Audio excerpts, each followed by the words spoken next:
Hello aspirant. GS 365 के इस session में आपका स्वागत है। मेरा नाम है अक्षय सिंह। तो जैसा आपको पता होगा, हमारे जो चैनल है उसमें यूपी पीसीएस प्रीलिम्स के लेकर जो बूस्टर सीरीज़ चल रही है, इसमें हम क्या देखेंगे, क्विक एंड कॉम्प्रीहेंसिव वे में जो भी टॉपिक होंगे जिससे एग्जाम में क्वेश्चन बनने ही बनने हैं, चाहे वायसराय ले लीजिए, चाहे इंडियन नेशनल कांग्रेस के मूवमेंट ले लीजिए, जो भी मॉडर्न हिस्ट्री हो, पॉलिटी हो, पार्ट्स हों, शेड्यूल्स हों, जहाँ से भी क्वेश्चन बनेंगे उनको हम अच्छे से कवर कर रहे हैं। ठीक है, तो इससे पहले हम इसका एक लेक्चर डाल चुके हैं जिसमें हमने भारत के गवर्नर जनरल और बंगाल के गवर्नर जनरल जो थे उनको मैंने कवर कर लिया था। आज के इस लेक्चर में हम जो देखेंगे, इसमें भारत के वायसराय देखेंगे पूरे। ठीक है, 1858 की क्रांति के बाद से जो गवर्नर जनरल होता था भारत का, उसको जो वायसराय पे स्थानांतरित कर दिया गया उसकी पोस्ट को, उसके बाद से माउंट बेटन तक के जितने भी गवर्नर वो वायसराय आए हैं उनको अच्छे से देखेंगे आज के इस लेक्चर में। ठीक है, A to Z चीज़ें कंप्लीट करेंगे। कोई भी क्वेश्चन अगर एग्जाम में बनता है इससे रिलेटेड तो आप उसको अच्छे से सॉल्व करने की स्थिति में रहेंगे। तो लेक्चर में लास्ट तक बने रहिएगा और चैनल पर नया हो तो सब्सक्राइब कर लीजिएगा ताकि आने वाले जो लेक्चर है उसकी नोटिफिकेशन आप तक पहुंचती रहे। और वीडियो को ज़्यादा से ज़्यादा लोगों तक शेयर कर दीजिएगा ताकि वो लोग भी इस वीडियो का लाभ ले सकें। ठीक है, तो बढ़ते हैं आगे। बाकी अगर तैयारी से रिलेटेड कोई दिक्कत, डाउट, क्वेरी हो तो आप हमसे यहाँ पे आके पूछ सकते हैं। ये मेरा हैंडल दे रखा है इंस्टाग्राम, और साइड में लेक्चर की पीडीएफ के लिए टेलीग्राम चैनल का क्यूआर कोड लगा हुआ है और उसका जो लिंक होगा डिस्क्रिप्शन बॉक्स में भी प्रोवाइड करा दिया जाएगा। वहाँ से लेक्चर की पीडीएफ आप ले सकते हैं। यह हमारा पार्ट 2 है जिसमें हम भारत के वायसराय, बंगाल के गवर्नर जनरल, भारत के गवर्नर जनरल, सारी चीज़ों को कवर कर रहे हैं। और आज के इस लेक्चर में हम कवर करेंगे भारत के वायसराय। चलिए लेक्चर स्टार्ट करते हैं बिना समय गवाए हुए। स्टार्ट करते हैं आज का लेक्चर नंबर 2। इस पहले वाले लेक्चर में हमने ये पूरा कवर कर लिया था, बंगाल के गवर्नर जनरल और भारत के गवर्नर जनरल। आज जो हम स्टार्ट करने वाले थे भारत के वायसराय से, तो स्टार्ट करते हैं भारत के वायसराय से। देखेंगे अगर क्वेश्चन बने, यहाँ पे आपसे पहली पहली चीज़ ध्यान रखिएगा कि अगर क्वेश्चन बने भारत का पहला वायसराय कौन था, तो ध्यान रखिएगा 1857 का जो वॉर होती है उसके बाद 1858 में महारानी की घोषणा जो होती है, 1858 का जो एक्ट आता है, ठीक है, उसको महारानी की घोषणा के नाम से भी जाना जाता है। तब ये क्या होते हैं, जो गवर्नर जनरल का पद होता है इंडिया के, उसको क्या कन्वर्ट कर दिया जाता है, वायसराय में कन्वर्ट कर दिया जाता है। तो वायसराय में जब कन्वर्ट किया जाता है तो 1857 क्रांति के आसपास कैनिंग जो होता है उस समय का गवर्नर जनरल होता है और वही भारत का वायसराय बन जाता है प्रथम। तो यहीं से स्टार्ट करते हैं, कैनिंग से।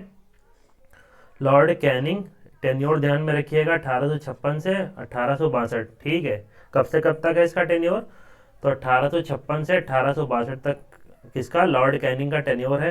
ध्यान रखने वाली बात यहाँ पे है, भारत के गवर्नर जनरल के रूप में और 1858 के बाद भारत के वायसराय के रूप में इसने कार्य किया। तो प्रथम वायसराय भारत का कौन हो गया, तो लॉर्ड कैनिंग हो गया। कार्यकाल में क्या, इसी के कार्यकाल में 1857 का विद्रोह हुआ, अभी हमने ऊपर देख लिया। भारत शासन अधिनियम भी इसी के शासनकाल में आता है, जिससे क्या होता है, भारत में सुशासन के अधिनियम के रूप में भी इसे पारित किया गया था। जो 1858 का अधिनियम था भारत शासन अधिनियम, उसको भारत में सुशासन अधिनियम के रूप में भी पारित किया गया था। 1859 में क्या करता है, यूरोपीय सैनिकों का श्वेत विद्रोह होता है। तो इसी के शासनकाल में अगर क्वेश्चन बने कि जो यूरोपीय सैनिक का श्वेत विद्रोह किसके शासनकाल में हुआ था, कौन से वायसराय के शासनकाल में हुआ था, तो ध्यान में रखिएगा लॉर्ड कैनिंग के शासनकाल में ये श्वेत विद्रोह होता है। ठीक है, भारत परिषद अधिनियम 1861 इसी के समय आया था क्योंकि टेन्योर इसका 1862 तक का है और बजट प्रणाली और विभागीय प्रणाली की शुरुआत की गई थी इसी समय। तो अगर पूछे क्वेश्चन विभागीय प्रणाली, बजट प्रणाली की शुरुआत किसके समय हुई, तो लॉर्ड कैनिंग के समय। और अगर श्वेत विद्रोह पूछे अंग्रेज यूरोपीय सेना का, तो कब हुआ, लॉर्ड कैनिंग के समय। प्रथम गवर्नर जनरल है, 1857 का विद्रोह भी इसी के समय होता है। ठीक है, इतनी चीजें इसके बारे में कम से कम ध्यान रखिएगा ही। और टेन्योर 1856 से 62 अगर ध्यान होगा तो जितने भी एक्ट आते हैं उसको आप इन्हीं के बीच में वेरीफाई कर सकते हैं। ठीक है, तो देख लेते हैं आगे क्या सुधारात्मक कार्य इसके कौन कौन से थे। तो सुधारात्मक कार्य में इसमें देख लेते हैं इसने क्या किया, हिंदू विधवा पुनर्विवाह अधिनियम पारित किया गया इसके शासनकाल में। तो 1856 में जब ये क्या एक तरह का था, 1856 में ये भारत का जो गवर्नर जनरल था उसी समय क्या किया गया, हिंदू विधवा पुनर्विवाह अधिनियम पारित किया गया। किसके समय, तो लॉर्ड कैनिंग के समय। 1857 में कलकत्ता, मद्रास, बॉम्बे में 3 विश्वविद्यालयों की स्थापना कराई। तो अगर पूछे 1857 के आसपास कलकत्ता, मद्रास और बॉम्बे में 3 विश्वविद्यालय की स्थापना किसके शासनकाल में हुई, तो ध्यान रखिएगा शासनकाल लॉर्ड कैनिंग का। ठीक है, अच्छे से ध्यान रखिएगा लॉर्ड कैनिंग का शासनकाल। और इंपीरियल सर्विस सिविल सर्विस का गठन भी यही करता है, तो इंपीरियल सिविल सर्विस का गठन भी यही करता है। और 1861 में अलेक्जेंडर कनिंघम जो है भारतीय पुरातत्व सर्वेक्षण की स्थापना करते हैं। तो अलेक्जेंडर कनिंघम के नेतृत्व में जो भारतीय पुरातत्व सर्वेक्षण विभाग की स्थापना होती है वो भी किसके शासनकाल में होती है, तो ध्यान में रखिएगा अच्छे से, कैनिंग के शासनकाल में होती है। दमनकारी कार्रवाई 57 का विद्रोह भी हम पढ़ के आ रहे हैं, इसी के शासनकाल में हुआ था। और यहाँ पे एक चीज और ध्यान रखिएगा, नील विद्रोह, तो 1859 से 60 तक जो नील विद्रोह चला है वो भी कैनिंग के शासनकाल में ही होता है। ठीक है, तो दमनकारी के बारे में 1857 आपको पता होगा, क्रांति इसी के शासनकाल में होती है। नील विद्रोह ये ध्यान रख लीजिएगा इसको, ठीक है, नील विद्रोह इसकी शासनकाल में होता है, कैनिंग के शासनकाल में। 56 में हिंदू विधवा पुनर्विवाह नियम जो है उसको पारित कर देता है। और 57 में कलकत्ता, मद्रास, बॉम्बे में 3 विश्वविद्यालय की स्थापना करता है। इंपीरियल सिविल सर्विस का गठन करता है। 1861 में अलेक्जेंडर कनिंघम के नेतृत्व में भारतीय पुरातत्व सर्वेक्षण की स्थापना होती है, जिसके शासनकाल में, तो यही कैनिंग के शासनकाल में। दूसरा वायसराय देखते हैं हम। दूसरा वायसराय जो था लॉर्ड एल्गिन प्रथम, तो ध्यान रखिएगा इसका नाम। दूसरा जो वायसराय कौन है, लॉर्ड एल्गिन प्रथम है, इसका नाम ध्यान रखिएगा। और टेन्योर जब 1862 से 63, ठीक है, 1862 से 63, और उसका कितना था, 56 से 62, ध्यान में रखिएगा।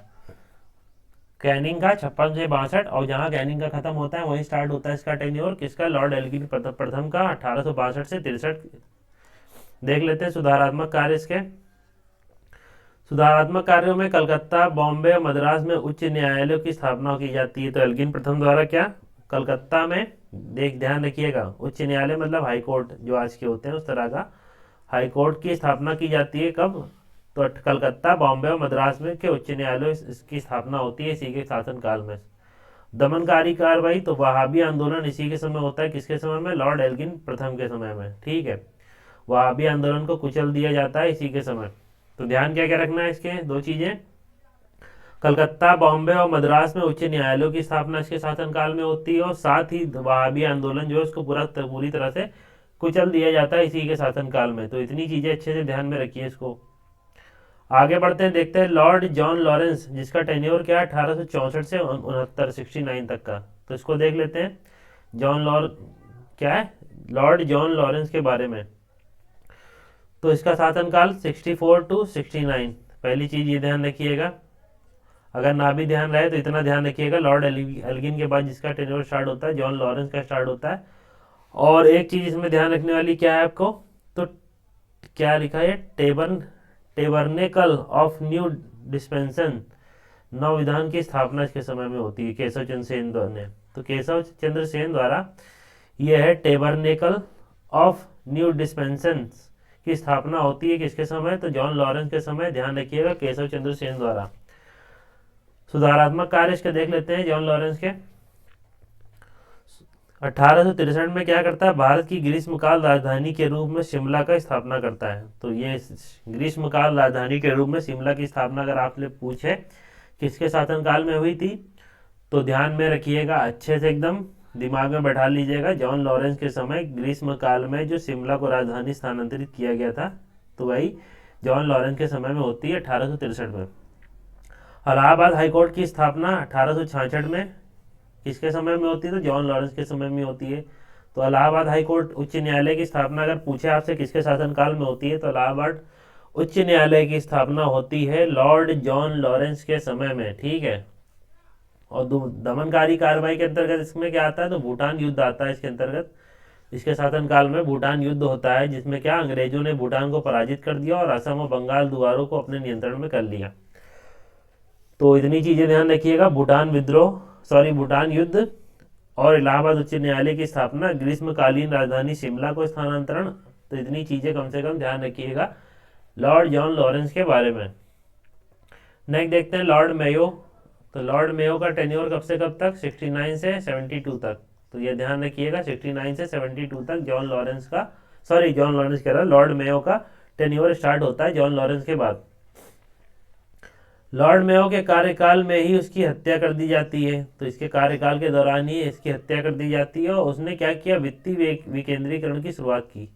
तो डिसेंट्रलाइजेशन की जो शुरुआत की किसने, वित्तीय विकेंद्रीकरण की, जो फाइनेंशियल डिसेंट्रलाइजेशन की शुरुआत किसके समय में होती है, अगर ये क्वेश्चन पूछे आपसे, तो लॉर्ड मेयो ध्यान में रखिएगा, फाइनेंशियल सेंट्रलाइजेशन की शुरुआत किसके समय होती है, या वित्तीय विकेंद्रीकरण की शुरुआत किसके समय होती है, तो लॉर्ड मेयो के समय होती है। ठीक है, और इसके जो लॉर्ड मेयो है, इसके शासनकाल, इसके कार्यकाल के दौरान ही इसकी हत्या भी कर दी जाती है। वहाबी आंदोलन से निपटने के लिए 1870 का राजद्रोह अधिनियम पारित हुआ इसी के समय में। तो वहाबी आंदोलन से निपटने के लिए 1870 का राजद्रोह अधिनियम पारित होता है लॉर्ड मेयो के समय। ठीक है, इसके कुछ सुधारात्मक कार्य देख लेते हैं। तो भारतीय राजकुमारों के राजनीतिक प्रशिक्षण के लिए काठियावाड़ में राजकोट कॉलेज और अजमेर में मेयो कॉलेज खोले गए। तो भारतीय राजकुमारों के राजनीतिक प्रशिक्षण के लिए कहाँ कहाँ, काठियावाड़ में राजकोट कॉलेज और अजमेर में मेयो कॉलेज खोला गया। भारतीय सांख्यिकी सर्वेक्षण कृषि एवं वाणिज्य विभाग की स्थापना की गई।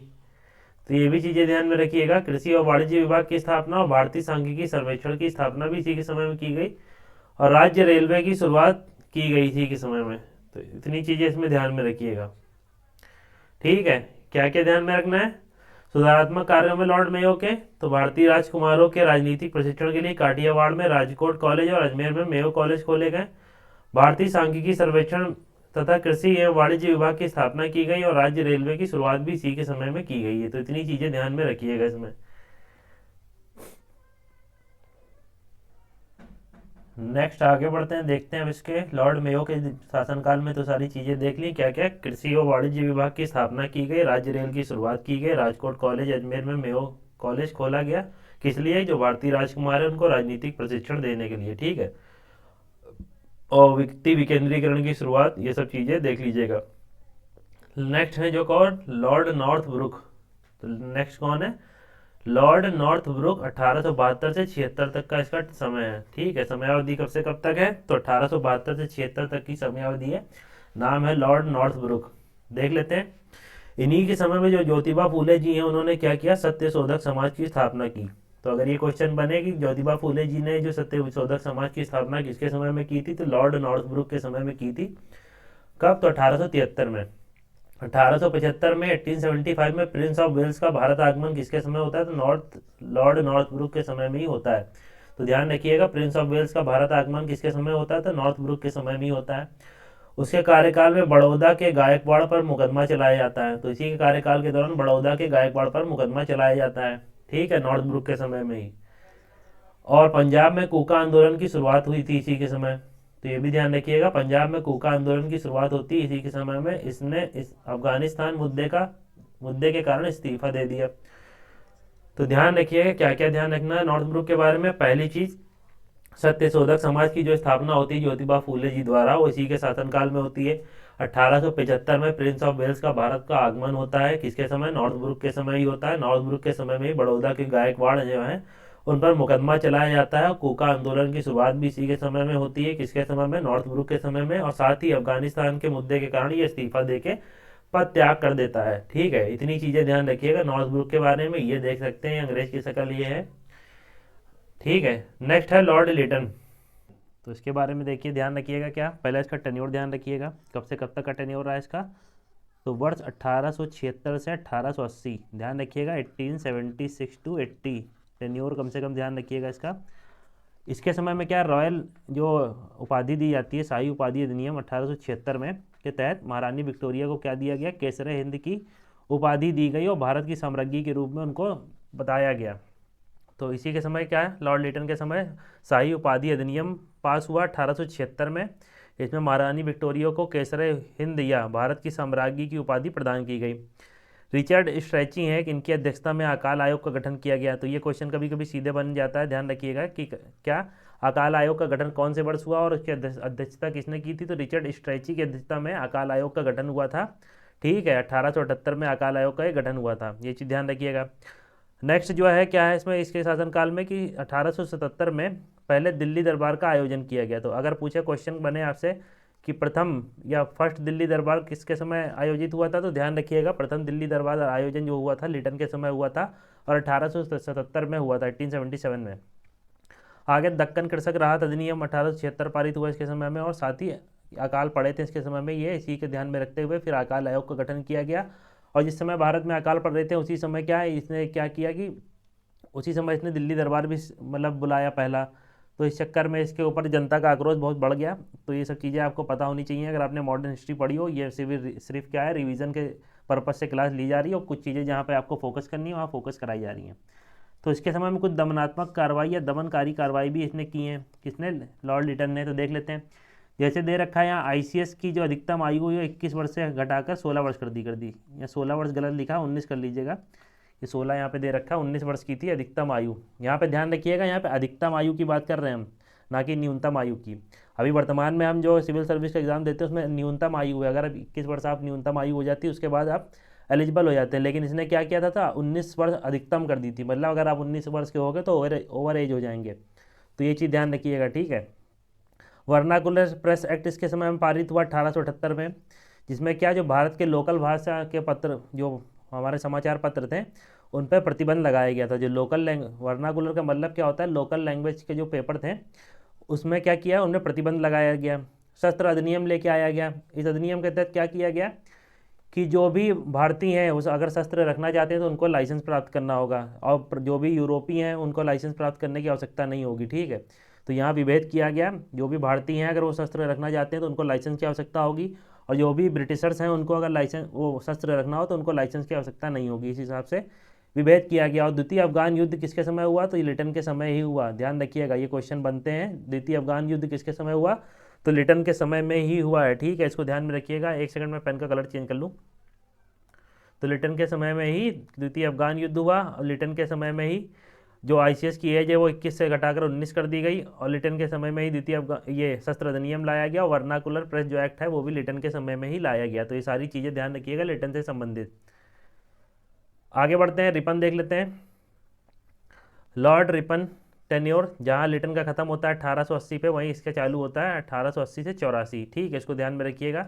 टेन्योर इसलिए मैं ध्यान में रखने को बार बार बोल रहा हूँ क्योंकि अगर आपको कुछ भी नहीं याद हो, टेन्योर याद है, और किसी कोई भी वाद या विवाद या बिल या किसी चीज़ का आपको मतलब सन नहीं पता हो, तो आप ऐसे अंदाज़ा लगा सकते हैं कि किसके समय ये आया होगा, ठीक है। तो इसका कार्यकाल के दौरान क्या, इल्बर्ट बिल विवाद आया। तो इल्बर्ट बिल विवाद किसके समय में आया? तो रिपन के समय में ही आया, ठीक है। इल्बर्ट बिल विवाद अगर आपसे पूछे किसके समय में आया, तो रिपन के समय में ही आया, ठीक है। और इल्बर्ट बिल कब आया था? तो 1883-84 में आया था। इसमें आपको पता होगा इल्बर्ट बिल विवाद क्या था। इसमें दरअसल ये हुआ था कि जो भी भारतीय जजेस हैं, जो भारत के न्यायाधीश थे उस समय के, वो क्या, यूरोपियन अगर किसी का मुकदमा होता है यूरोपीय लोगों का, तो उसको मुकदमा नहीं सुन सकते हैं। इसमें तो किया गया था क्या कि जो भारतीय न्यायाधीश हैं वो यूरोपीय लोगों के मुकदमे लड़ सकते हैं, इस बिल जो आया था। लेकिन इस संबंध में यूरोपीय लोगों ने विवाद कर दिया कि जो भारतीय जजेस हैं वो क्या करें, केवल भारतीयों के मुकदमे देखें, ना कि ये यूरोपीय लोगों के। तो इस चक्कर में ये विवाद स्टार्ट हुआ था, और रिपन के समय में ही आया था इल्बर्ट बिल विवाद हुआ था ये। और मैसूर में शाही घराने के उत्तराधिकारी को मान्यता मिली थी। रिपन को भारत में स्थानीय स्वशासन के जनक के रूप में जाना जाता है। ये पॉइंट बहुत इंपॉर्टेंट है, क्वेश्चन बहुत बार बना है, ठीक है। इसको ध्यान में रखिएगा। मतलब ये सब क्वेश्चन जो आ चुके हैं उनको तो ऑब्वियसली ध्यान में रखना ही रखना है, क्योंकि अगर ये क्वेश्चन आते हैं तो सब इसको कर ले जाएंगे, और जो नहीं करेगा वही यहाँ से रेस में पिछड़ता है प्री में। तो ये सब चीज़ें जो आ चुकी हैं पीवाईक्यू में, उनको तो ध्यान में रखना ही रखना है। तो भारत में स्थानीय स्वशासन का जनक किसको कहा जाता है? तो लॉर्ड रिपन को, ठीक है। इल्बर्ट बिल विवाद किसके समय हुआ? तो लॉर्ड रिपन के समय। कुछ सुधारात्मक कार्य इसने किए थे। सुधारात्मक कार्यों में क्या क्या किया था? वर्नाकुलर प्रेस जो एक्ट आया था किसके समय? लिटन के समय में। उसको इसने निरस्त किया था। जो स्थानीय भाषा के समाचार पत्र थे उन पे क्या किया जा रहा था, उन पर प्रतिबंध लगाया जा रहा था। तो उसमें क्या किया गया, फिर इसको निरस्त किया किसने? तो रिपन ने किया, ठीक है। और ये आया किसके समय था? लिटन के समय आया था। इतनी चीज़ ध्यान रखिएगा। श्रमिकों की स्थिति में सुधार के लिए पहला कारखाना अधिनियम लाया गया। तो फर्स्ट कारखाना अधिनियम किसके समय में आया? 1881 में। तो ध्यान रखिएगा रिपन के समय में आया था। प्रथम कारखाना अधिनियम किसके समय में आया? अगर क्वेश्चन बनता है तो किसके समय में? लॉर्ड रिपन के समय में। स्थानीय स्वशासन पर सरकारी संकल्प 1882 में इसके समय में आया है। पहली पूर्ण जनगणना का आयोजन किसके समय में हुआ? तो इसी के समय में हुआ है, ठीक है। ध्यान में रखिएगा, पहली पूर्ण जनगणना का आयोजन किसके समय में हुआ है? तो रिपन के समय में हुआ है। इसको अच्छे से ध्यान में रखिएगा, ठीक है। और हंटर आयोग जो 1882 का बना था वो किसके समय में आया? तो वो भी रिपन के समय में ही आया। इसके सुधारात्मक कार्य ये सब, तो इनको देख लीजिएगा, ठीक है। क्या क्या? हंटर आयोग ध्यान रखिएगा। अगर रिपन का नाम ध्यान आए तो हंटर आयोग ध्यान रखिएगा। पहली पूर्ण जनगणना ध्यान रखिएगा। स्थानीय स्वशासन पर सरकारी जो रिपोर्ट आई थी, संकल्प आया था, इसी के लिए इसको स्थानीय स्वशासन के जनक के रूप में भी जाना जाता है। पहला कारखाना अधिनियम आया था इसके समय में। वर्नाकुलर प्रेस एक्ट जो आया था लिटन के समय में, उसको रिपन के समय में क्या समाप्त कर दिया गया था। इतनी चीज़ें कम से कम ध्यान आनी चाहिए जब भी आपका नाम, आपके दिमाग में नाम आए रिपन का, ठीक है। बढ़ते हैं नेक्स्ट, देख लेते हैं आगे कौन है, लॉर्ड डफरिन। तो डफरिन की दिमाग की उपज कांग्रेस को कहते हैं। तो यहीं से आप ध्यान रखिएगा, इस समय क्या कांग्रेस की स्थापना हुई थी, किसके समय में, तो डफरिन के समय में, ठीक है। मिनिमम इतना तो ध्यान रखिएगा, डफरिन के समय में इंडियन नेशनल कांग्रेस की स्थापना हुई थी, ये चीज़ ध्यान रखिएगा। और कब हुई थी, तो 1885 में हुई थी, एलन ऑक्टेवियन ह्यूम की अध्यक्षता में, ठीक है, ए ओ ह्यूम की अध्यक्षता में इसकी स्थापना हुई थी इंडियन नेशनल कांग्रेस की 1885 में। और तृतीय आंग्ल बर्मा युद्ध भी इसी के समय में हुआ है, 1885 से 86 में चला है। और बंगाल काश्तकारी अधिनियम भी किसके समय लाया गया, तो डफरिन के समय में लाया गया था, बंगाल काश्तकारी अधिनियम, ये चीज़ ध्यान रखिएगा। तो डफरिन का अगर नाम बोला जाए तो क्या क्या चीज़ें ध्यान में आनी चाहिए, पहली चीज़ तो कांग्रेस की स्थापना ध्यान में आनी चाहिए 1885 में, और तीसरा एंग्लो बर्मा युद्ध याद आना चाहिए, और काश्तकारी अधिनियम जो बंगाल में आया था 1885 में, उतना कम से कम ध्यान में आना ही चाहिए अगर जब भी डफरिन का नाम लिया जाए। और टेन्योर 84 से 88 के बीच, ठीक है, तो ये चीज़ ध्यान रखिएगा। नेक्स्ट है लॉर्ड लैंसडाउन, जहाँ डफरिन का टेन्योर खत्म होगा वहाँ से स्टार्ट होगा किनका, लॉर्ड लैंसडाउन का। तो इनके संदर्भ में देख लेते हैं, भारत और अफगानिस्तान के मध्य जो सीमा यानी डूरंड को परिभाषित करने के लिए डूरंड आयोग का स्थापना किसके समय में हुई, तो लॉर्ड लैंसडाउन ने की थी स्थापना इसकी, डूरंड आयोग की स्थापना, जो भारत और अफगानिस्तान के बीच आपको पता है जो बॉर्डर लाइन है उसको डूरंड लाइन कहते हैं। तो समय जो इसको परिभाषित करने के लिए स्थापना हुई थी आयोग की, डूरंड आयोग की, उसकी किसके समय में हुई थी, लॉर्ड लैंसडाउन के समय में। वर्तमान में दे रखा है, वर्तमान में डूरंड जो है पाकिस्तान और अफगानिस्तान के मध्य क्या बनाती है, स्थित है, और रेखा का एक छोटा सा हिस्सा पीओके कश्मीर भारत को स्पर्श करता है। तो यही चीज़ें ध्यान रखिएगा। और इसके समय में कुछ सुधारात्मक कार्य हुए हैं किसके समय में, लॉर्ड लैंसडाउन के समय में, तो इसको देख लेते हैं।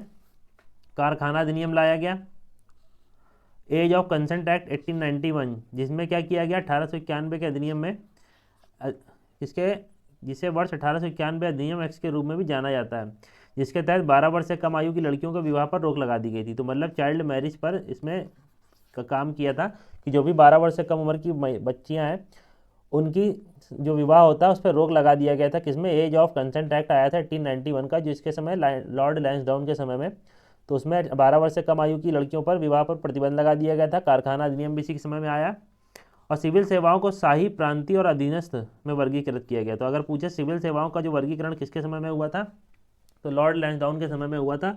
इसको 3 कैटेगरी में डिवाइड किया गया था, शाही में, प्रांतीय में और अधीनस्थ में। और भारतीय परिषद अधिनियम 1892 का भी किसके समय में आया, तो ये लॉर्ड लैंसडाउन के समय में आया था। तो इतनी चीज़ें इसमें ध्यान रखिएगा। तो अगर नाम याद आए लॉर्ड लैंसडाउन का तो क्या क्या ध्यान रखना है, कारखाना अधिनियम 1891 का इसके समय में आया, एज ऑफ कंसेंट एक्ट जो 1891 वो आया, जिसमें 12 वर्ष से कम बच्चियों की शादी पर प्रतिबंध लगा दिया गया। सिविल सेवाओं को 3 कैटेगरी में बांटा गया, शाही, प्रांतीय और अधीनस्थ में भारतीय परिषद अधिनियम 1892 आया। और जो ध्यान रखना है आपको, डूरंड आयोग का गठन किया गया, जो भारत अफगानिस्तान के बीच सीमा को परिभाषित करने के लिए इसका किया गया, ठीक है, गठन। नेक्स्ट है लॉर्ड एल्गिन द्वितीय, टेन्योर 1894 से 99, ध्यान रखिएगा 1894 टू 1899 इनका टेन्योर है। वर्ष 1896 से 97 में भारतीय अकाल और अकाल के बाद लॉयल आयोग की नियुक्ति की गई। तो अकाल पड़ा था 96 से 97 के बीच में, उस समय क्या लॉयल आयोग की क्या की गई थी, नियुक्ति की गई थी। और एल्गिन के समय में ये इंपॉर्टेंट लाइन है, संथाल विद्रोह और बिरसा मुंडा के नेतृत्व में मुंडा विद्रोह किसके समय में हुआ, अगर पूछे तो एल्गिन के समय में हुआ था, ध्यान रखिएगा। अगर ये क्वेश्चन आपसे बनता है क्या, संथाल विद्रोह तथा बिरसा मुंडा के नेतृत्व में मुंडा विद्रोह कब हुआ था, तो एल्गिन के समय में हुआ था, और सन ध्यान रखिएगा, ठीक है। ये नेक्स्ट है क्या है, बंबई में प्लेग का प्रसार और 2 ब्रिटिश अधिकारियों की हत्या किसके समय में की गई, चापेकर बंधुओं ने हत्या जो की थी 2 ब्रिटिश अधिकारियों की, प्लेग आयोग का जो गठन किया, जो प्लेग आयोग बना था मुंबई में, जो प्लेग का प्रसार होता था, ठीक है, उसके समय में जो इन लोग ने कार्य नहीं किया था, जो ब्रिटिश अधिकारी थे, तो उसी से गुस्सा कर चापेकर बंधुओं ने इनकी हत्या की थी। तो वो किसके समय में हुआ था, लॉर्ड एल्गिन द्वितीय के समय में हुआ था, ठीक है, लॉर्ड एल्गिन द्वितीय के समय में हुआ था ये सब चीज़ें। तो ध्यान क्या क्या रखना है, अगर एल्गिन द्वितीय नाम ध्यान आए, पहली चीज़ भारतीय अकाल आयोग जो गठन हुआ था 96 से 97 में, दूसरी चीज़ संथाल और मुंडा विद्रोह ध्यान में आना चाहिए, और बंबई में जो प्लेग प्रसार के समय में जो चापेकर बंधुओं ने हत्या की थी 2 ब्रिटिश अधिकारियों की, ये चीज़ ध्यान आनी चाहिए। नेक्स्ट है लॉर्ड कर्जन, इनके बारे में देख लेते हैं। वर्ष 1899 का भारतीय अकाल इन्हीं के समय में आया, और मैकडॉनल्ड के अधीन एक अकाल आयोग का गठन किया गया। कभी हम अकाल पे, फेमाइन पे कभी भी मतलब अलग से लेक्चर लेंगे तो उसमें सारे अकाल बताएंगे, और जितने भी आयोग बने और कौन सा अकाल कितना गंभीर था, सारी चीज़ें अच्छे से डिस्कस करेंगे। तो इतना भी ध्यान रखना है आपको क्या, कि 1899 से 1900 में भारतीय अकाल जो आया था वो किसके समय में आया था? कर्जन के समय में आया था। और मैकडॉनल्ड के अधीन क्या बनाया था इन्होंने? एक अकाल आयोग का गठन किया गया था। 1901 में सीमावर्ती जनजातियों के विद्रोह को रोकने के लिए उत्तर पश्चिम सीमा प्रांत का निर्माण किया गया। तो नॉर्थ वेस्ट फ्रंटियर जो बनता है तो किसके समय में बनाया गया था? उत्तर पश्चिम सीमा प्रांत। तो ये बनाया गया था लॉर्ड कर्जन के समय में। किस लिए? सीमावर्ती जो जनजाति हैं उनके विद्रोह को रोकने के लिए, ठीक है। और कर्जन किचनर विवाद, तो कर्जन से ध्यान रख लेंगे आप, विवाद किसके समय में हुआ? तो कर्जन के समय में हुआ। 1903 में दिल्ली के दूसरे दरबार का आयोजन किया गया। तो प्रथम आयोजन अभी आपको मैंने पढ़ा के आ रहा हूँ, ये दूसरा जो आयोजन हुआ दिल्ली दरबार का वो किसके समय में हुआ है? लॉर्ड कर्जन के समय में हुआ है, 1903 में हुआ है। एक और दिल्ली दरबार का आयोजन होगा आगे चल के 1911 में, वो भी तीसरा दिल्ली दरबार होगा, तो ध्यान रखिएगा। और बंगाल विभाजन के खिलाफ कांग्रेस द्वारा स्वदेशी आंदोलन किसके समय में शुरुआत हुआ? तो इन्हीं के समय शुरुआत हुआ, कर्जन के समय में। तो इतनी चीज़ें इसमें ध्यान में रखिएगा। क्या क्या? मैकडॉनल्ड के अधीन एक अकाल आयोग का गठन, नॉर्थ वेस्ट फ्रंटियर जो क्षेत्र था, उत्तर पश्चिम सीमा प्रांत जो बनाया गया था वो, कर्जन किचनर विवाद ध्यान आना चाहिए, और दिल्ली के दूसरा दरबार ध्यान आना चाहिए जो 1903 में बना, और स्वदेशी आंदोलन इन्हीं के समय में शुरुआत होती है। कुछ सुधारात्मक कार्य देख लेते हैं, क्या क्या इसने सुधारात्मक कार्य किए हैं। वैसे तो इसको प्रतिक्रियावादी वायसराय कहते हैं, लेकिन देख लेते हैं इसने कुछ सुधारात्मक कार्य भी किए हैं। कलकत्ता कॉरपोरेशन एक्ट 1899, ये इसके सुधारात्मक कार्य में बता रहे हैं। पुलिस प्रशासन की समीक्षा के लिए सर एंड्रयू फ्रेजर की अध्यक्षता में पुलिस आयोग का गठन।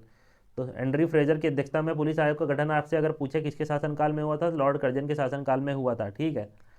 विश्वविद्यालय आयोग की नियुक्ति की इसने 1902 में। 1902 में ही पुलिस आयोग आया, 1902 में ही विश्वविद्यालय आयोग की नियुक्ति की गई, ठीक है। और भारतीय विश्वविद्यालय अधिनियम 1904 भी इसी के समय में पारित किया गया। 1903 में पूसा कृषि संस्थान की स्थापना की गई। तो ये इंपॉर्टेंट है, ध्यान रखिएगा। पूसा कृषि संस्थान की स्थापना पूछे किसके समय में की गई?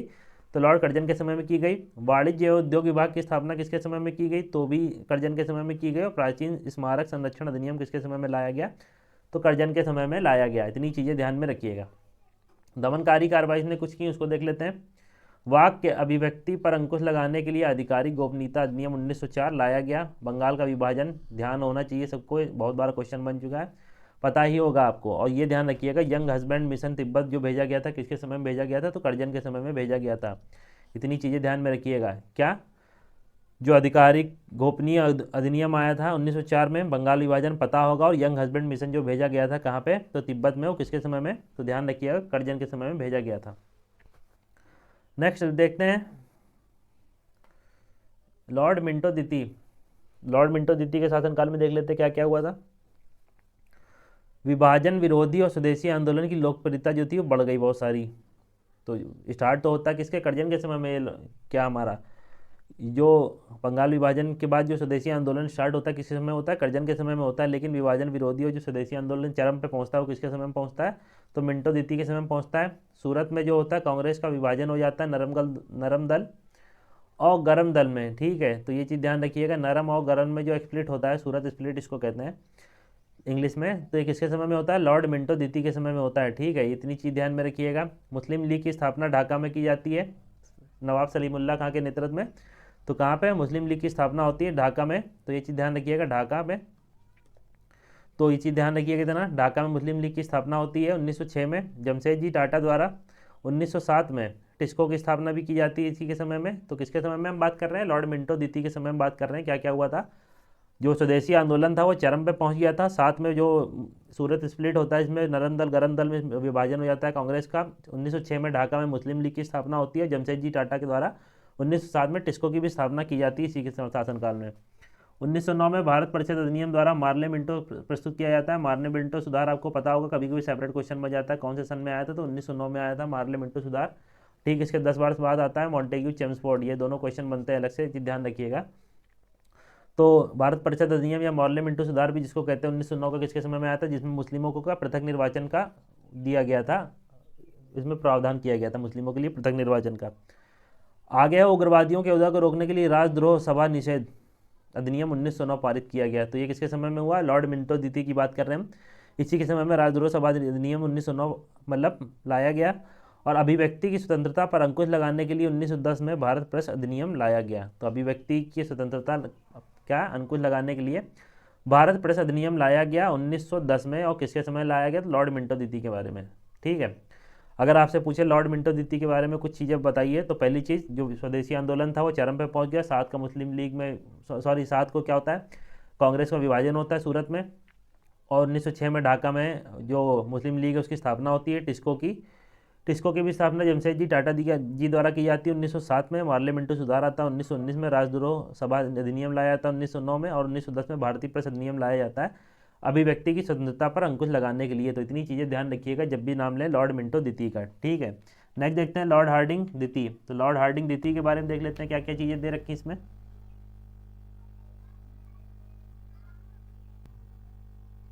तो इसके बारे में जो चीज़ें ध्यान रखनी है आपको, पहली चीज़ टेन्योर ध्यान रखिएगा लॉर्ड हार्डिंग द्वितीय के बारे में। टेन्योर कब से कब तक, 1910 से 1916 तक, ठीक है, 1910 से 1916 तक। पहली चीज़ क्या ध्यान रखनी है, 1911 में बंगाल प्रेसिडेंसी का निर्माण किया गया। तो बंगाल प्रेसिडेंसी का निर्माण 1911 में किसके समय में किया गया, तो लॉर्ड हार्डिंग द्वितीय के समय में किया गया। कलकत्ता से दिल्ली में राजधानी का स्थानांतरण होता है। तो ये कब होता है, कलकत्ता से दिल्ली में राजधानी का स्थानांतरण, तो 1911 में होता है। किसके शासनकाल में होता है, तो लॉर्ड हार्डिंग द्वितीय के समय में होता है। मदन मोहन मालवीय द्वारा हिंदू महासभा की स्थापना की जाती है। तो ये भी क्वेश्चन बन जाता है कि हिंदू महासभा की स्थापना मदन मोहन मालवीय द्वारा कब की गई थी, तो लॉर्ड हार्डिंग के समय में की गई थी 1915 में। दिल्ली दरबार थर्ड, इससे पहले 2 दिल्ली दरबार हम लोग देख चुके हैं, 77 में और 1903 में। उसके बाद ये दिल्ली दरबार थर्ड है जो 1911 में लगता है। वहीं पे सारे निर्णय लिए जाते हैं कि राजधानी स्थानांतरण होता है और ये सारी चीज़ें वहीं पे होती हैं, ठीक है। तो दिल्ली दरबार थर्ड में के रूप में किंग जॉर्ज पंचम का राज्यभिषेक दरबार का आयोजन किया जाता है 1911 में। 1914 में भारत और चीन के बीच मैकमोहन रेखा, किसके किसके बीच है पता होगा, भारत और चीन के बीच मैकमोहन रेखा का निर्माण होता है किसके समय में, लॉर्ड हार्डिंग द्वितीय के समय में। 15 का गदर विद्रोह ध्यान रखिएगा किसके समय में होता है, तो लॉर्ड हार्डिंग द्वितीय के समय में होता है। गांधी जी भारत आते हैं 1915 में, किसके समय में आते हैं, तो हार्डिंग द्वितीय के समय में आते हैं। और चांदनी चौक के पास हार्डिंग पर बम फेंका गया लेकिन वह बच जाता है। तो बम फेंका जाता है हार्डिंग पर, चांदनी चौक के पास यही हार्डिंग है जिसके ऊपर बम फेंक के इसको मारने की कोशिश की जाती है। ये कमेंट बॉक्स में बताइएगा किसने बम फेंका था इनके ऊपर, ठीक है। तो बम फेंका गया लेकिन ये बच जाते हैं, लॉर्ड हार्डिंग द्वितीय को ही ऊपर बम फेंका जाता है। नेक्स्ट है लॉर्ड चेम्सफोर्ड। तो अगर पहली चीज़ ध्यान रखिएगा, अगर हार्डिंग की बात करें लॉर्ड हार्डिंग द्वितीय की, तो ध्यान क्या क्या आना चाहिए, 11 की जो दिल्ली दरबार तृतीय है ये ध्यान आना चाहिए। हिंदू महासभा की मदन मोहन मालवीय द्वारा स्थापना 1915 में ध्यान आनी चाहिए। राजधानी का स्थानांतरण ध्यान आना चाहिए। कलकत्ता से दिल्ली जो होता है बंगाल प्रेसिडेंसी का निर्माण किया जाता है, ये भी ध्यान आना चाहिए। और गांधी जी इसी के शासनकाल में भारत वापस आते हैं साउथ अफ्रीका से, और गदर विद्रोह भी ध्यान में रखिएगा अच्छे से। और यही हार्डिंग द्वितीय जिसके ऊपर बम फेंका जाता है लेकिन बच जाता है और इसकी शायद वाइफ खत्म हो जाती है इसमें। तो इतनी चीज़ें कम से कम ध्यान रखिएगा। नेक्स्ट है लॉर्ड चेम्सफोर्ड, देखते हैं 1916 से 21। चेम्सफोर्ड टेन्योर 16 से 21 ध्यान में रखिएगा अच्छे से। एनी बेसेंट और तिलक द्वारा होम रूल जो लीग है उसकी शुरुआत होती है। तो तिलक और एनी बेसेंट अलग अलग अपनी होम रूल लीग चलाते हैं। कुछ कमेंट बॉक्स में बताइएगा जो तिलक की होम रूल लीग है वो कहाँ कहाँ पे चलती है, ठीक है। और जो पहली होम रूल लीग की स्थापना किसने की, दूसरे किसने की, तो ये सारी चीज़ें बताइएगा कमेंट में। कांग्रेस का अधिवेशन जो लखनऊ अधिवेशन होता है 1916 में, जिसमें नरमपंथी गर्मपंथियों को एक साथ आ जाते हैं, तो ये किसके समय में होता है, तो ये लॉर्ड चेम्सफोर्ड के समय में होता है, ठीक है। और कांग्रेस और मुस्लिम लीग के बीच जो लखनऊ पैक्ट होता है, अंबिका चरण मजूमदार होते हैं इसके अध्यक्ष।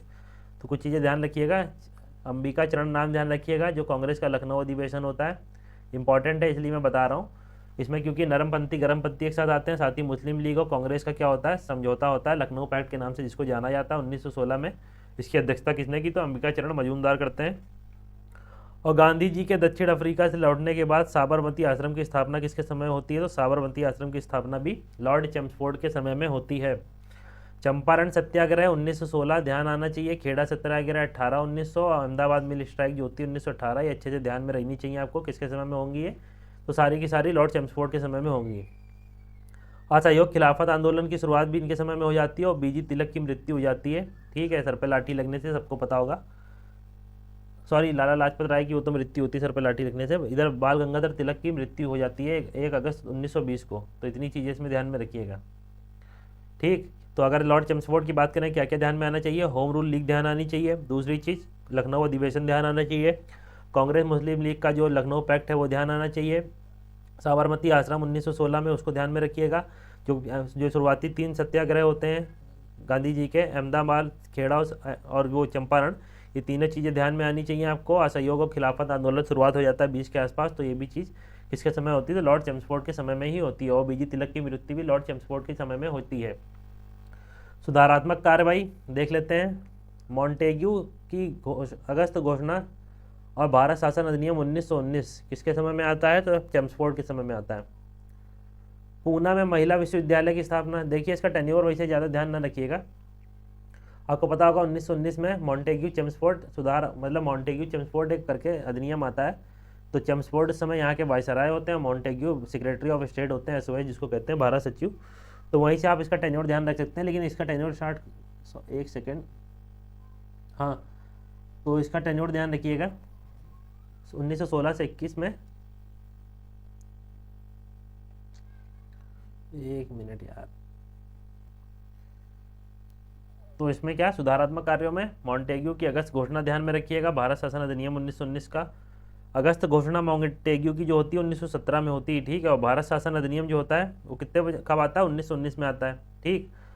पूना में महिला विश्वविद्यालय की स्थापना 1916 में होती है और सैंडलर आयोग की नियुक्ति कब होती है? 1917 में होती है। इतनी चीज़ ध्यान रखिएगा। बिहार के राज्यपाल के रूप में एसपी सिन्हा की नियुक्ति की जाती है।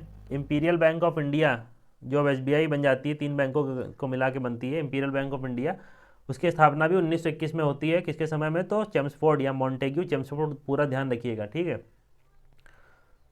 तो चेम्सफोर्ड के समय में ही होती है, ठीक। और क्या क्या दमनकारी कार्रवाई में इसमें देख लेते हैं। तो रॉलेट एक्ट जो आता है 1919 में, तो किसके समय में आता है? तो इसी के समय में आता है, चेम्सफोर्ड के समय में। जलियांवाला बाग हत्याकांड 1919 13 अप्रैल, सबको पता होगा किसके समय में होता है? तो इसी के समय में होता है। किसके समय में? चेम्सफोर्ड के समय में। तो अगर चेम्सफोर्ड की बात करें तो ध्यान क्या क्या चीज़ें रखनी है यहाँ पे सुधारात्मक कार्यों में।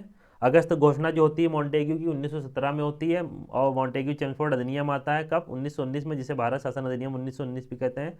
पूना में महिला विश्वविद्यालय की स्थापना होती है 1916 में। सैंडलर आयोग की नियुक्ति होती है 1917 में। राज्यपाल के रूप में एसपी सिन्हा की नियुक्ति होती है बिहार में। और जो इंपीरियल बैंक ऑफ इंडिया है उसका भी गठन किसके समय में होता है? तो चेम्सफोर्ड के समय में ही होता है। दमनकारी कार्रवाई में 2 चीज़ें सिर्फ दे रखी हैं। रॉलेट एक्ट आता है, उसके बाद ही जलियांवाला बाग हत्याकांड होता है। तो दोनों चीज़ें किसके समय में आती हैं? तो चेम्सफोर्ड के समय में। इतनी चीज़ें इसमें ध्यान में रखिएगा। नेक्स्ट है लॉर्ड रीडिंग। तो लॉर्ड रीडिंग देख लेते हैं इनके बारे में क्या है। 1921 से 26 तक टेन्योर अच्छे से ध्यान में रखिएगा। कब से कब तक इसका टेन्योर है? 1921 से 26 तक का। ये मोस्ट इंपॉर्टेंट है। चौरी चौरा हत्याकांड किसके समय में होता है? और असहयोग आंदोलन वापस होता है किसके समय में?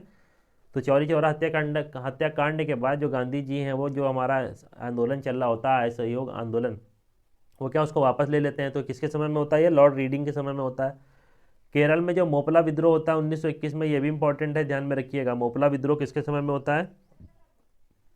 तो केरल में मोपला विद्रोह होता है लॉर्ड रीडिंग के समय में। बार बार मैं इसलिए रिपीट कर रहा हूँ, समझ ध्यान रखिएगा क्योंकि ये क्वेश्चन बनते हैं इनसे। रटिएगा मत, 1 से 2 बार लेक्चर देखिएगा, अपने आप चीज़ें आपको अच्छे से याद हो जाएंगी, ठीक है। तो बस इतना ध्यान रखिएगा। मैं बार बार रिवाइज इसीलिए कराता चल रहा हूँ लाइन बाय लाइन कि रीडिंग के समय में चौरी चौरा हत्याकांड होता है, असहयोग आंदोलन की वापसी गांधी जी कर लेते हैं किसके समय में? तो लॉर्ड रीडिंग के समय में। केरल में जो मोपला विद्रोह होता है वो भी लॉर्ड रीडिंग के समय में। रविंद्रनाथ टैगोर द्वारा 1921 में विश्व भारती विश्वविद्यालय की स्थापना की जाती है। तो विश्व भारती विश्वविद्यालय की स्थापना किसके समय में की जाती है? तो 1921 में की जाती है रविंद्रनाथ टैगोर द्वारा। और किसके समय में होती है? तो लॉर्ड रीडिंग के समय में। इससे पहले हमने अभी पढ़ के आए मदन मोहन मालवीय द्वारा एक किसकी स्थापना की जाती है? हिंदू कॉलेज की। तो वो किसके समय में होती है? कमेंट बॉक्स में बताइएगा। आगे है CR दास और मोतीलाल नेहरू द्वारा स्वराज पार्टी का गठन होता है। स्वराज पार्टी का गठन किसके समय में होता है? CR दास और मोतीलाल नेहरू द्वारा। तो अच्छे से ध्यान में रखिएगा, लॉर्ड रीडिंग के समय में होता है, ठीक है। अगर आपसे क्वेश्चन बने CR दास और मोतीलाल नेहरू द्वारा जो स्वराज पार्टी की गठन किया जाता है उसके किसके शासन काल में होता है? तो लॉर्ड रीडिंग नाम ध्यान में रखिएगा। मुल्तान, अमृतसर, दिल्ली, अलीगढ़, आरवी और कलकत्ता में सांप्रदायिक दंगे भी इसी के समय में होते हैं। तो सांप्रदायिक दंगों की जो किसके समय में होते हैं? तो लॉर्ड रीडिंग के समय में होते हैं बहुत जगह सांप्रदायिक दंगे। और काकोरी ट्रेन डकैती, ये अच्छे से ध्यान में रखिएगा। काकोरी ट्रेन कांड और ये चौरी चौरा कांड और मोपला विद्रोह और स्वराज पार्टी, मिनिमम इतना तो ध्यान रखिएगा किसके समय में होता है। ये चौरी चौरा मैप दे रखा है, ये उत्तर प्रदेश का, यहाँ पे लोकेशन पड़ती है चौरी चौरा की। तो यहाँ पे क्या होता है? काकोरी ट्रेन डकैती होती है। तो किसके समय में होती है काकोरी ट्रेन डकैती? लॉर्ड रीडिंग के समय में होती है। और आरएसएस की स्थापना कब होती है? तो 1925 में आरएसएस की स्थापना होती है। ठीक है। तो राष्ट्रीय स्वयं सेवक संघ की स्थापना किसके समय में होती है? 1925 में, तो लॉर्ड रीडिंग के समय में होती है। और स्वामी श्रद्धानंद की हत्या भी 1926 में किसके समय में होती है? तो लॉर्ड रीडिंग के समय में होती है। तो अगर लॉर्ड रीडिंग का नाम ध्यान आए तो क्या क्या चीज़ें ध्यान में आनी चाहिए? आरएसएस की स्थापना 1925, श्रद्धानंद की हत्या, काकोरी डकैती कांड 1925, चौरी चौरा कांड ध्यान में आना चाहिए 1922, और मोपला विद्रोह 1921, और स्वराज पार्टी गठन 1922। तो इतनी चीज़ें कम से कम ध्यान में रखिए। इसके कुछ सुधारात्मक कार्य देख लेते हैं क्या क्या किए इसने। तो वर्ष 1910 में प्रेस अधिनियम और 1919 के रॉलेट अधिनियम जो आए थे उसको निरस्त किया गया इसी के समय में। तो ये चीज़ ध्यान रखिएगा। 1910 का जो प्रेस एक्ट आता है और जो 1919 का रॉलेट एक्ट आता है उसको क्या निरस्त कर दिया जाता है किसके समय में? तो लॉर्ड रीडिंग के समय में। ठीक है, ध्यान में रखिएगा, रीडिंग के समय में इसको क्या समाप्त कर दिया जाता है। 23 में लोक सेवाओं के लिए ली आयोग का नियुक्ति किसके समय में होती है? तो अगर पूछे लोक सेवा आयोग के लिए ली आयोग की जो नियुक्ति होती है वो किसके शासनकाल में होती है? पहली चीज़ तो रीडिंग के शासनकाल में। कौन से सन में आता है ली आयोग? तो 1923 में आता है। और 1923 में ही आईसीएस के लिए दिल्ली लंदन दोनों स्थानों पर एक साथ परीक्षा आयोजित करने का निर्णय लिया जाता है। तो ये भी पूछे कि एक साथ जो परीक्षा आयोजन होनी चाहिए थी दिल्ली और लंदन में आईसीएस के लिए वो किसके शासनकाल में स्टार्ट हुआ? तो लॉर्ड रीडिंग के शासनकाल में। इतनी चीज़ें इसमें ध्यान में रखिएगा अच्छे से। नेक्स्ट बढ़ते हैं लॉर्ड इरविन। तो लॉर्ड इरविन देख लेते हैं।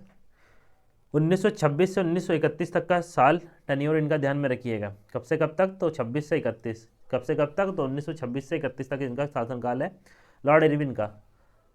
हरकोर्ट बटलर भारतीय राज्य आयोग की नियुक्ति किसके समय में हुई? तो ध्यान रखिएगा, हरकोर्ट बटलर भारतीय राज्य आयोग की नियुक्ति 1907 में जो होती है वो किसके समय में होती है? तो लॉर्ड इरविन के समय में। 1927, सॉरी मैं 7 बोल रहा हूँ। तो वो लॉर्ड इरविन के समय में होती है। साइमन कमीशन की भारत यात्रा जो 1928 में होती है और भारतीयों द्वारा इसका बहिष्कार जो किया जाता है किसके शासनकाल में होता है? लॉर्ड इरविन के शासनकाल में होता है। और लाला लाजपत राय की मृत्यु किसके शासनकाल में होती है? तो लॉर्ड इरविन के समय में होती है। अभी हम बाल गंगाधर तिलक की मृत्यु देख के आए हो, किसके शासनकाल में होती है? फिर से उसको रिवाइज करिएगा, यहाँ पे ध्यान रखिएगा। यहाँ लाला लाजपत राय की मृत्यु होती है 19, ठीक है, लॉर्ड इरविन के समय में होती है। लाहौर के सहायक पुलिस अधीक्षक जो हैं उसकी सैंडर्स की हत्या कर दी जाती है, वो भी किसके समय में होती है? तो लॉर्ड इरविन के समय में होती है। दिल्ली के असेंबली हॉल में बम विस्फोट जो होता है 1929 में, और दिल्ली ट्रेन में जो बम हादसा होता है 1929 में किसके समय में होता है? तो लॉर्ड इरविन के समय में होता है। लाहौर षड्यंत्र केस और लंबी भूख हड़ताल के बाद जतिन दास की मृत्यु किसके समय में होती है? तो लॉर्ड इरविन के समय में होती है। ये बहुत फेमस केसेस है जो इसके समय में होते हैं, इनको अच्छे से ध्यान में रखिएगा। पहली चीज़ ध्यान में क्या रखना है इरविन के समय में? हर कोर्ट बटलर भारतीय राज्य आयोग 1927 में नियुक्ति होती है इसके समय में। साइमन कमीशन की भारत यात्रा और उसका बहिष्कार, लाला लाजपत राय की मृत्यु, सैंडर्स की हत्या, असेंबली बम विस्फोट जो होता है और ट्रेन हादसा होता है दिल्ली में जो बम वाला, किसके समय में होता है? इरविन के समय में होता है। लाहौर षड्यंत्र केस भी इसी के समय में चलता है, और भूख हड़ताल के बाद जो जतिन दास है उनकी मृत्यु जेल में होती है वो भी इन्हीं के समय में होती है, इरविन के समय में होती है। और कांग्रेस का लाहौर अधिवेशन 1929 में जो होता है जिसमें जवाहरलाल नेहरू पूर्ण स्वराज की मांग करते हैं रावी नदी के तट पर, वो भी किसके समय में होता है? लॉर्ड इरविन के समय में होता है। लॉर्ड इरविन का दीपावली घोषणा, तो अगर पूछे दीपावली घोषणा का संबंध किससे है तो लॉर्ड इरविन से है। कब होती है ये? 1929 में होती है। सविनय अवज्ञा आंदोलन की शुरुआत के लिए गांधी जी दांडी यात्रा स्टार्ट करते हैं 12 मार्च 1930 को, तो ये किसके समय में होती है? ये भी लॉर्ड इरविन के समय में ही होती है, इसको ध्यान में रखिएगा। और गांधी इरविन जो पैक्ट होता है और सविनय अवज्ञा आंदोलन का निलंबन होता है वो किसके समय में होता है? तो वो भी लॉर्ड इरविन के समय में होता है, क्योंकि इरविन, ध्यान रखिएगा, लॉर्ड इरविन और गांधी इरविन पैक्ट भी उसी समय होता है। भगत सिंह, राजगुरु, सुखदेव को फांसी किसके समय में दी जाती है? तो लॉर्ड इरविन के समय में ही दी जाती है। तो इतनी चीज़ें ध्यान में रखिएगा लॉर्ड इरविन से संबंधित, ठीक है। नेक्स्ट है लॉर्ड विलिंगडन, 31 से 36, टेन्योर ध्यान रखिएगा, 1931 से 36 तक टेन्योर अच्छे से ध्यान में रखिएगा। और यहाँ पे इसको जरूर ध्यान में रखिएगा अच्छे से कि भगत सिंह, राजगुरु और सुखदेव जी को जो फांसी होती है 1931 में इरविन के समय में ही होती है। ये आपको पता होना चाहिए, क्योंकि इससे पहले गांधी इरविन पैक्ट होता है, वो अच्छे से आपको पता होगा। उसी में जो अहिंसात्मक, जिन्होंने हिंसा में गतिविधि लिए बिना जो आंदोलन में भाग लिया था उनकी रिहाई होती है, और जो हिंसा में रहे थे उनको रिहाई नहीं होती, तो इसीलिए इनकी जो फांसी दी जाती है इनको। तो इसी हिसाब से ध्यान रखिएगा, इरविन पैक्ट में ये सब चीज़ें दी हैं, कभी अलग से पढ़ेंगे उसको। आगे देखते हैं लॉर्ड विलिंगडन, 31 से 36, टेन्योर मिनिमम ध्यान में रखिएगा। Round table conference, second round table conference जो 1931 में होती है किसके समय में होती है? तो विलिंगडन के समय में होती है। सविनय अवज्ञा आंदोलन पुनः पर किसके समय में स्टार्ट होता है? तो विलिंगडन के समय में। कम्युनल अवार्ड 1932 में, जिसके तहत पृथक सांप्रदायिक निर्वाचन मंडलों की स्थापना की गई थी, वो किसके समय में होता है? तो विलिंगडन के समय में। पूना पैक्ट अंबेडकर जी और गांधी जी के बीच में जो होता है, यरवदा जेल में या आमरण अनशन करते हैं गांधी, तो किस समय में होता है? विलिंगडन के समय में। थर्ड राउंड टेबल कॉन्फ्रेंस 1932 में, किसके समय में? तो विलिंगडन के समय में। 1935 का भारत सरकार अधिनियम किसके समय में? लॉर्ड विलिंगडन के समय में। अखिल भारतीय किसान सभा की स्थापना 1936 में किसके समय में होती है? तो लॉर्ड विलिंगडन के समय में होती है, इसकी चीज ध्यान रखिएगा। 1934 में आचार्य नरेंद्र देव और जयप्रकाश नारायण द्वारा कांग्रेस समाजवादी पार्टी का गठन किया जाता है। तो 1934 में आचार्य नरेंद्र और जयप्रकाश नारायण द्वारा जो कांग्रेस समाजवादी पार्टी का गठन किया जाता है, वो भी विलिंगडन के समय में ही किया जाता है। और बर्मा भारत से अलग होता है। 1935 के एक्ट अगर आपको पता होगा तो उसी में प्रावधान है आरबीआई की स्थापना और बर्मा का भारत से अलग होना, ये दोनों के प्रावधान उसी में 1935 के एक्ट में। तो ये किसके समय में होता है? तो लॉर्ड विलिंगडन के समय में होता है। तो अगर विलिंगडन का नाम ले, क्या क्या ध्यान रखना है? 1935 का एक्ट अगर ध्यान रहेगा तो उससे आपको पता चल जाएगा बर्मा का भारत से जो अलग होता है, और साथ ही भारतीय रिजर्व बैंक की स्थापना होती है, ये ध्यान में आ जाएगा। 34 में जो आचार्य नरेंद्र देव और जयप्रकाश नारायण द्वारा कांग्रेस समाजवादी पार्टी की स्थापना, 1935 का अधिनियम पता ही होगा आपको। अखिल भारतीय किसान सभा है, किसके समय स्थापना होती है? तो इन्हीं समय में होती है। थर्ड, ये इसका कमेंट बॉक्स में बताइएगा इसकी स्थापना करता कौन है, ठीक है। Third round table conference, second round table conference, एकमात्र जो दूसरी राउंड टेबल कॉन्फ्रेंस है, द्वितीय गोलमेज सम्मेलन, जिसमें गांधी एकमात्र भाग लेते हैं, ठीक है। इतनी चीज़ ध्यान रखिएगा। सविनय अवज्ञा आंदोलन, जब सेकंड राउंड टेबल कॉन्फ्रेंस जो होती है वो विफल हो जाती है, उसके बाद सविनय अवज्ञा आंदोलन की पुनः घोषणा कर देते हैं गांधी। तो ये किसके समय में होती है? विलिंगडन के समय में होती है। कम्युनल अवार्ड ध्यान रखिएगा, पूना पैक्ट ध्यान रखिएगा, ये सारी चीज़ें किसके समय में होती हैं? तो विलिंगडन के समय में होती हैं। नेक्स्ट है Lord Linlithgow. Lord Linlithgow tenure 1936 से 44, ध्यान में रखिएगा। 1936 से 44 तक जो रहा है कौन है?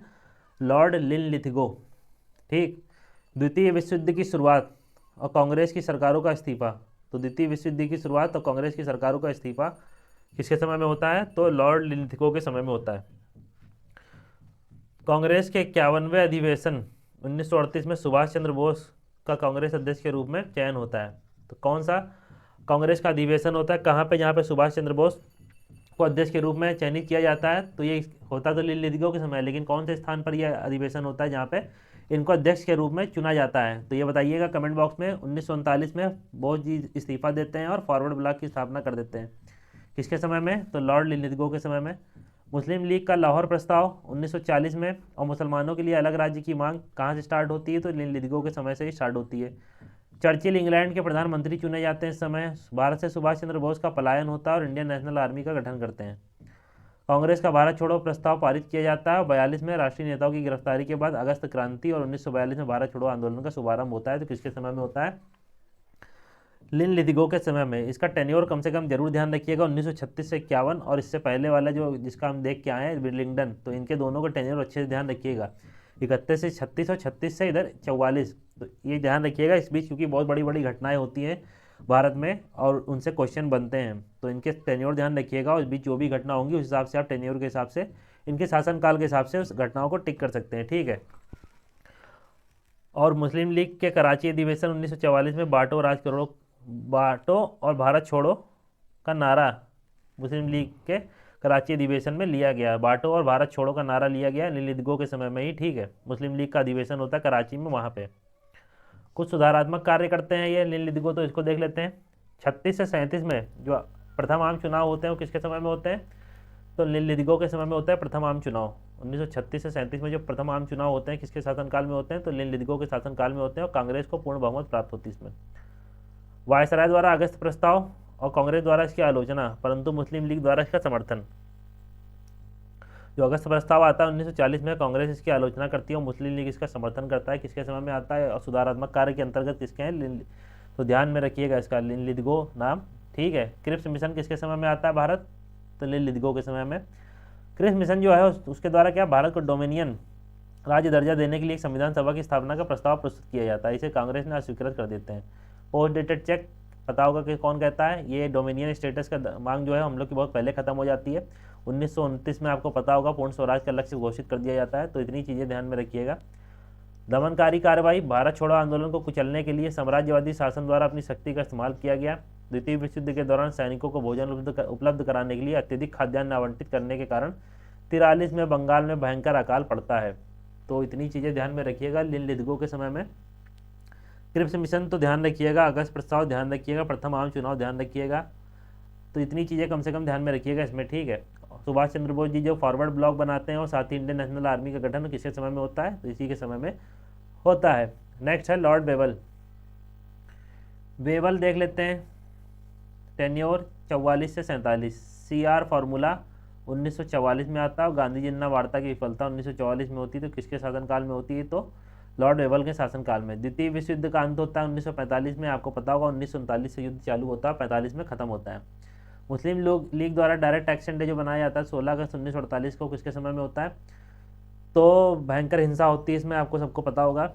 जिन्ना डायरेक्ट एक्शन डे की कार्रवाई को अंजाम देने के लिए बोल देते हैं, तो ये वेवल के समय में होता है। वेवल योजना और शिमला सम्मेलन, तो वेवल योजना तो ध्यान रखने की जरूरत नहीं, वेवल नाम से वेवल ध्यान कर लीजिएगा। शिमला सम्मेलन अगर आपसे पूछ ले 1942 में किसके समय में हुआ था, तो इसका भी टेन्योर ध्यान रखिएगा। 44 से 47 के बीच जितने भी घटनाक्रम होंगे वो किसके समय में होंगे, तो लॉर्ड वेवल के समय में होंगे। तो शिमला सम्मेलन 42 में वेवल के समय में हो। कैबिनेट मिशन 46 पता होगा, कांग्रेस द्वारा उनकी स्वीकृति की गई।